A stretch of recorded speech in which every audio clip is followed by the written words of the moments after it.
देखिए दावे तो सबके अपने अपने हैं, अब आवाम क्या सोचती है तो 10 मार्च को ही पता चलेगा। मनोज, एक सवाल आपसे और ले लेता हूं कि पंजाब के इस बार चुनाव बहुत दिलचस्प हो जाते हैं और किसान फैक्टर जो होगा वो भी इंपॉर्टेंट होगा, लेकिन इसके अलावा महंगाई या रोजगार जो है, क्या ये भी एक बड़ा इशू होगा इस बार पंजाब के चुनाव में? वो तो टाइम लिया था ना। अच्छा, टाइम लेके आया था ये तो।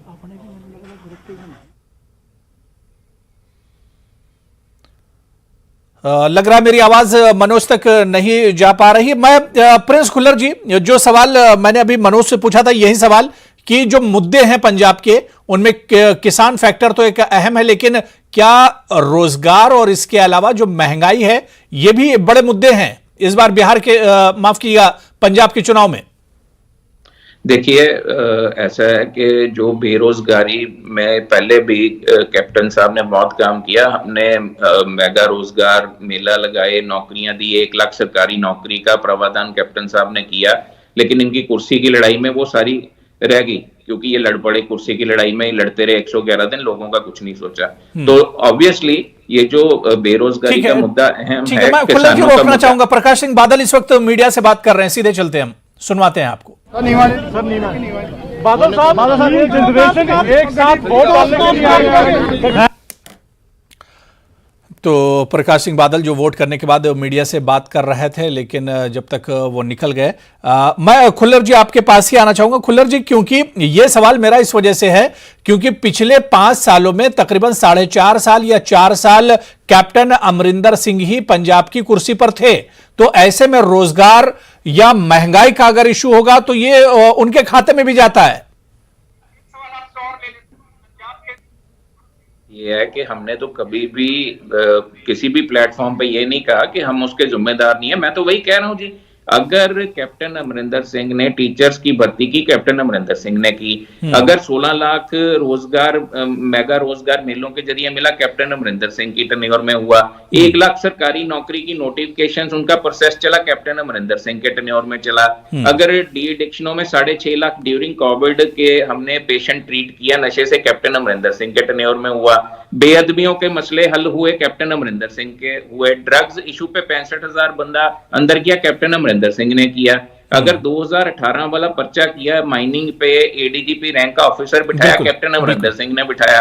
तो मुझे आप इनके भी 111 दिन के बता दीजिए ना। ये तो टोटल चुनाव जो कांग्रेस लड़ रही है वो कैप्टन अमरिंदर सिंह के कामों को लेकर लड़ रही है। अपने 111 दिन की कोई मुझे एक उपलब्धि तो बताएं ना कि हमने 111 दिन, ये कहते हैं ना हमने बहुत सरकार अच्छी चलाई, बहुत हमने काम किए, ग्राउंड स्तर पे मुझे बताएं, किसी को भी आप जोड़ लें, मुझे मेरे से डिबेट करा लें, मेरे को बताएं कि 111 दिन में हम एक कंक्रीट काम मुझे गिना दें क्या किया। कोई बेअदबी का इशू सॉल्व हुआ? कोई रेता 5 रुपए फुट मिल गया? 36,000 मुलाजम पक्का हो गया? बेअदबियों के बंदे ये कहते थे अंदर करेंगे, हो गए? सिर्फ इन्होंने वेंडेटा पॉलिटिक्स की है, सिर्फ कुछ नहीं ये कर पाए। इन्होंने डीजीपी बदले, एजी बदले, सिर्फ एक काम के लिए कि हम विक्रम मजीठिए को किसी तरीके से उस पर झूठा पर्चा डाल के उसको अंदर करके लोगों में ये दिखा सकें कि कैप्टन ने इसको अंदर नहीं कर पाया, हमने इसको अंदर कर दिया, तो इससे हमें वोट पड़ जाएगी। लोग भाई साहब बेवकूफ नहीं, पंजाब की जनता, बिल्कुल पंजाब की जनता बहुत समझदार है। बिल्कुल, पंजाब की जनता बहुत समझदार है और जनता तमाम चीजों पर उसकी नजर होगी और तमाम पिछले 5 सालों में क्या कुछ हुआ है, क्या कुछ बदलाव हुआ है, उसे जहन में रखकर ही आज एक तरह से वोट करने के लिए निकलेगी। आमिर जिलानी जी, बहुत देर से आप वेट कर रहे हैं। तीसरे मरहले की अगर हम बात करें, पंजाब पर भी हम चर्चा करेंगे, लेकिन यूपी के थर्ड फेज की अगर हम बात करें, इसे किस तरह से आप देखते हैं? पंजाब की बात कर लेते, मैं थोड़ा सा ऐड कर दूं। मैं सुन रहा था जी, अगर पिछले 5 सालों में पंजाब के अंदर जो एंटी इनकम्बेंसी डेवलप हुई थी वो सिर्फ और सिर्फ कैप्टन अमरिंदर सिंह साहब के साथ की थी। कांग्रेस ने, आपने बहुत दफा ये सुना होगा, ये हमेशा इसका जिक्र किया जाता रहा है, मास्टर स्ट्रोक, मास्टर स्ट्रोक। इस बार वो मास्टर स्ट्रोक कांग्रेस ने खेला और उन्होंने कैप्टन अमरिंदर सिंह साहब को ही रिप्लेस कर दिया, और रिप्लेस करके वो एक दलित समाज से एक 2-3 दफा के एमएलए छन्नी साहब को लेके आए और पूरा का पूरा गेम चेंज हो गया।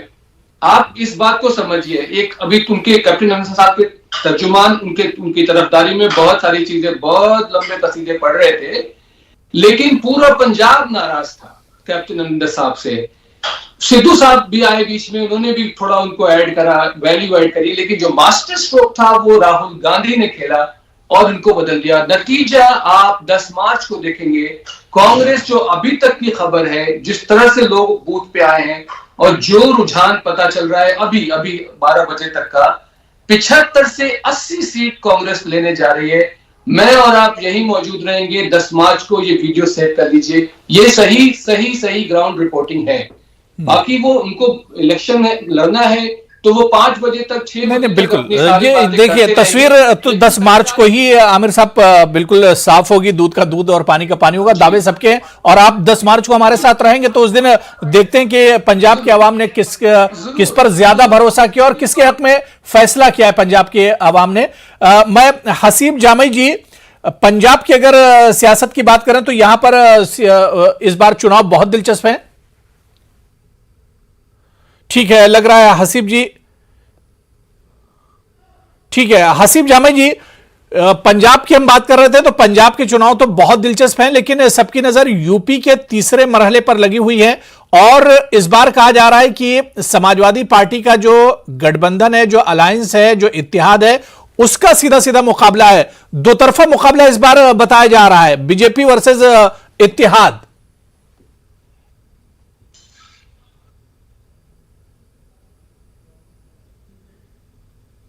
हसीब जी मेरी आवाज आ रही? मैं ठीक है, मेरी आवाज शायद नहीं पहुंच पा रही हसीब जी तक। प्रिंस खुल्लर जी, आप कुछ कहना चाह रहे हैं? देखिए, ये जो प्रवक्ता कांग्रेस के आपने बैठाया, अभी इन्होंने बात करी कि एंटी इनकम्बेंसी थी, बड़ा मास्टर स्ट्रोक खेला गया। मेरे को ये बताएं भाई साहब, जो प्रवक्ता हैं कांग्रेस के, कि दलित समाज को सिर्फ टारगेट किया गया, उनकी भावनाओं से खेला गया। ईडी के रेट होते हैं, 56 करोड़ के डॉक्यूमेंट्स मिलते हैं, 10 करोड़ कैश मिलता है, उसकी स्टेटमेंट आती है कि हमने ट्रांसफर, पोस्टिंग और माइनिंग माफिया से ये पैसा कमाया है।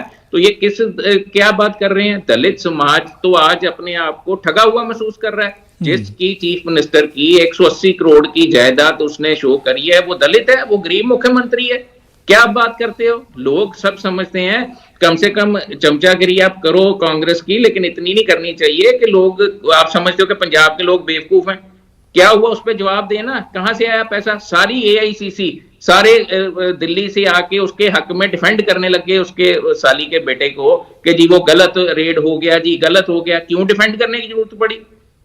सारे आपके एआईसीसी के प्रवक्ता, एआईसीसी के मिनिस्टर, राहुल गांधी, प्रियंका गांधी, सभी करने लगे कि ये गलत रेड हुआ है जी, ये होना नहीं चाहिए, ये फंसाया जा रहा है, ये किया जा रहा है, वो किया जा रहा है। तो फिर जवाब क्यों नहीं दिया? क्यों डिफेंड किया? फिर अगर इनका कोई लेन देन नहीं था, देखिए अवाम इन तमाम चीजों पर अवाम की नजर होगी खुल्लर जी। अवाम से बेहतर आज कोई नहीं जानता और अवाम को ही आज फैसला करना है। मैं तारिक कमर जी पहले आपके पास आऊंगा। तारिक कमर जी, आप कानपुर में मौजूद है और कानपुर के बारे में कहा जाता है कि किसी जमाने में कपड़ों की पैदावार के लिए जाना जाता था, कपड़ों की बड़ी सनत थी यहां पर। और इसके अलावा चमड़ा फैक्ट्री जो थी, चमड़ा सनत जो था यहां पर, अब बिल्कुल एक तरह से खत्म होने के दहाने पर है। तो जो लोग इन सनतों से जुड़े हुए हैं, जो कपड़े के कारोबार से जुड़े हैं या टेनरीज हैं जिनका चमड़ा कारोबार है, ऐसे लोगों का क्या कुछ कहना है?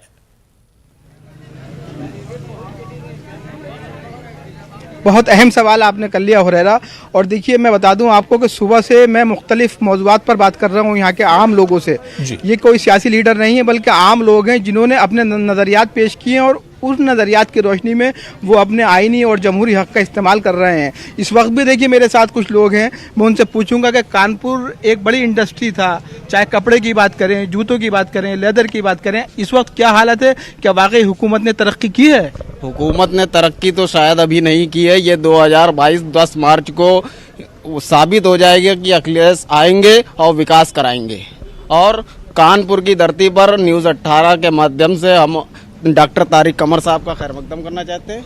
आप ये बताइए कि कानपुर की जो सूरत हाल है वो क्या है? क्या वाकई कारोबारी हालत ऐसी है कि लोग मुतमईन हैं, या क्या कुछ आप सोच रहे हैं अपने बारे में? हम तो अपने बारे में सोच रहे हैं कि कानपुर की हालत बद से बदतर हो चुकी है। इस गवर्नमेंट में सभी धंधे चौपट हो चुके हैं, चाहे वो कपड़े का हो या किसी का हो। और अगर ऐसी गवर्नमेंट रही तो ये लगता है कि हम लोग को जो आधी रोटी मिल रही वो भी नहीं मिल पाएगी। आधी रोटी भी नहीं मिलेगी, क्या वाकई सच कह रहे हैं ये? बिल्कुल सच कह रहे हैं सर। कानपुर को सिर्फ दो ही आदमी बता सकते हैं, एक तो धरती पुत्र मुलायम सिंह यादव और उनके पुत्र माननीय श्री अखिलेश यादव जी, जो उत्तर प्रदेश की धरती को बचा सकते हैं। बाकी और क्या कहना चाहते हैं? देखिए अलग अलग लोग हैं, अलग अलग अपनी बात कर रहे हैं, कोई किसी जमात की बात करता है, आप एक आम नागरिक हैं, आम आदमी, आप क्या सोचते हैं? मेरी सोच तो ये है कि ये बीजेपी गवर्नमेंट का जब से यहाँ पे 2014 से आई है तभी से यहाँ के सारे काम धंधे चौपट हो चुके हैं और अब इनका काम तमाम होने वाला है। यहाँ पे अखिलेश यादव की सरकार आने वाली है। बहुत शुक्रिया आपका, आपने अपने जज्बात का, अपने ख्याल का इजहार किया। कुछ और लोग बिल्कुल तारिक, हम दोबारा से आएंगे। लोगों के जहन में आज क्या कुछ और किन बड़े इश्यूज को लेकर लोग वोट करने के लिए निकले हैं, उसी पर लोग एक तरह से चर्चा भी कर रहे हैं। मैं हसीब जामई जी आपके पास आना चाहूंगा। हसीब जामई जी, यूपी के चुनाव में इस बार क्या बड़े फैक्टर होंगे, क्योंकि बेरोजगारी और महंगाई, किसान, ये तमाम बड़े इश्यूज हैं, लेकिन चुनाव में हमने देखा कि सियासी पार्टियों ने न तो रोजगार पर चर्चा की, न महंगाई पर चर्चा की, न गरीबी पर चर्चा की, न तालीम और सेहत, बल्कि हमने देखा कि चुनाव लड़ा गया हिंदू मुसलमान पर, जात बिरादरी पर लड़ा गया और इसके अलावा मंदिर मस्जिद का तस्करा किया गया, कब्रिस्तान शमशान का तस्करा किया गया। जो मेन इश्यूज हैं उन पर सियासी पार्टियों ने बिल्कुल फोकस नहीं किया है। जी, और यही हमारी सियासत की जो है विडंबना है कि जो मेन इश्यूज होते हैं उस पर फोकस नहीं करते हैं। रोटी, कपड़ा और मकान, ये जो मेन इश्यूज हैं इस पे फोकस नहीं करते। जिस तरीके से ये कोरोना काल में भारत का हाल हुआ है और खास तौर से यूपी के गंगा नदी में जिस तरीके से लाशें बही, अगर वो सही टाइम पे ऑक्सीजन मिल जाते या सही तर्क इस्तेमाल हो जाते तो वो हाल नहीं होती। आज भारतीय सियासत की यही विडंबना है कि वो अब जो है रोटी, कपड़ा और मकान से दूर भागी जा रही है। और असल में क्या होता है कि इमोशनल गेम टोटल हो रहा है, चाहे वो बीजेपी हो जो ध्रुवीकरण की सियासत करती है, और समाजवादी को अब पिछले से ज्यादा जो है सीख लेनी चाहिए कि क्या कुछ वो नहीं कर पाई वो करना चाहिए। ये बिल्कुल कहा जा सकता है कि समाजवादी पार्टी ने जो है विकास का काम किए थे, बहुत कुछ किया, लेकिन कहां से वो चूक हुई और कैसे जो है वो अवाम का जो है वो भरोसा जीतने में कामयाब नहीं हुई। और मैं एक मरतबा फिर बता देना चाह रहा हूं कि बीजेपी पोलराइजेशन की सियासत करती है और राम मंदिर मस्जिद, हिजाब, ये सब मुद्दों पर, जिन्ना, इन सब मुद्दों पर जाके छेड़ करके इमोशनल ब्लैकमेलिंग करके हिंदुओं के एकजुट करने की कोशिश करती है, जबकि ऐसा कुछ भी नहीं है। लोगों को दो वक्त की रोटी चाहिए, रहने को मकान चाहिए, पहनने को कपड़ा चाहिए। नहीं, बिल्कुल, जो जमीनी सतह पर बुनियादी जो लोगों की जरूरतें हैं इस पर फोकस ना करके हिंदू मुसलमान किया जाता है और जात बिरादरी की सियासत होती है, और इसमें कहीं ना कहीं आवाम की भी एक तरह से गलती होती है कि वो आवाम भी कहीं ना कहीं उस तरह के मौजूआत पर फोकस करते हैं और उसी धारा में बहते हुए चले जाते हैं। इस पर हम आगे भी बात करेंगे। तमाम मेहमान मेरे साथ जुड़े हुए हैं और जो अपडेट है अभी तक का उस पर भी हम बात करेंगे, और शुरुआती 4 घंटे का जो पोलिंग फीसद है इस पर भी हम बात करेंगे, आपको बताएंगे। बहुत छोटा सा मुझे एक ब्रेक लेना है, ब्रेक के बाद तमाम मेहमान मेरे साथ जुड़े हुए हैं, फौरन हाजिर होते हैं।